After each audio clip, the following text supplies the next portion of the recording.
পার্শ্ববর্তী দেশ ভারতের মিডিয়াসহ একটি গোষ্ঠী বাংলাদেশের বিরুদ্ধে অপপ্রচারে নেমেছে। মিথ্যা তথ্য ছড়িয়ে বাংলাদেশে হিন্দু নিধনের মিথ্যা গল্প তারা এমনভাবে প্রচার করছে যে যা একজন বাংলাদেশের নাগরিক হিসাবে অগ্রহণযোগ্য। ভারতের বিভিন্ন চ্যানেল অতিরিক্ত পরে, যেটা আমরাও বুঝি, তারা এইটার পরে আমাদেরকে আরো ব্যাকফুটেই দিচ্ছে। আমরা ভালোই আছি, আমরা জানি এই দেশে থেকেই মরতে পারি, আমরা জানি কি কোনো দেশে যাই না, আমরা কোনো দেশ ভালোবাসি না। বাংলাদেশের ধর্মীয় পরিস্থিতি নিয়ে ভারতীয় মিডিয়া যেসব প্রচারণা চালাচ্ছে তা সম্পূর্ণ ভিত্তিহীন। এসব উস্কানির একমাত্র লক্ষ্য আমাদের মধ্যে সাম্প্রদায়িক সম্প্রীতি নষ্টের প্রচেষ্টা।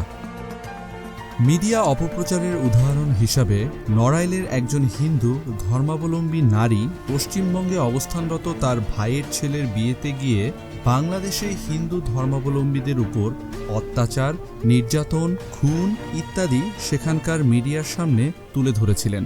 যারা যারা পাইছে তাদের তো কুপাকুপি যা করার দরকার তা করেছে, করার পরে তারপরে বলেছে যে যে পর্যন্ত পারেছে এই ভাষা কেউ পলায় চলে আসে, আর কেউ দেশে পলাতে এখনো পলায় রয়েছে। পরে তিনি নিজেই তা প্রত্যাহার করে নিয়েছেন এবং বলেছেন ভারতে যাওয়ার পর তাকে ভয় দেখিয়ে এসব বলতে বাধ্য করা হয়েছে। আমার সামনে মুখের পরে দিয়ে সমস্ত মিছে কথা বানায় আমাকে বলাইছে, বলে আমাকে শিখিয়ে দিচ্ছে, আমি ভয়তে বলে সেগুলো বলার পালেই আছি।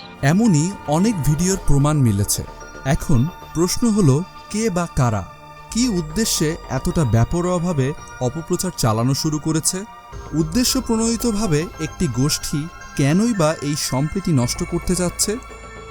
অনলাইন ও মিডিয়ায় যারা এসব অপকর্মে লিপ্ত তাদের জানা উচিত বাংলাদেশ একটি স্বাধীন সার্বভৌম জাতি, সাম্প্রদায়িক সম্প্রীতির উজ্জ্বল দৃষ্টান্ত।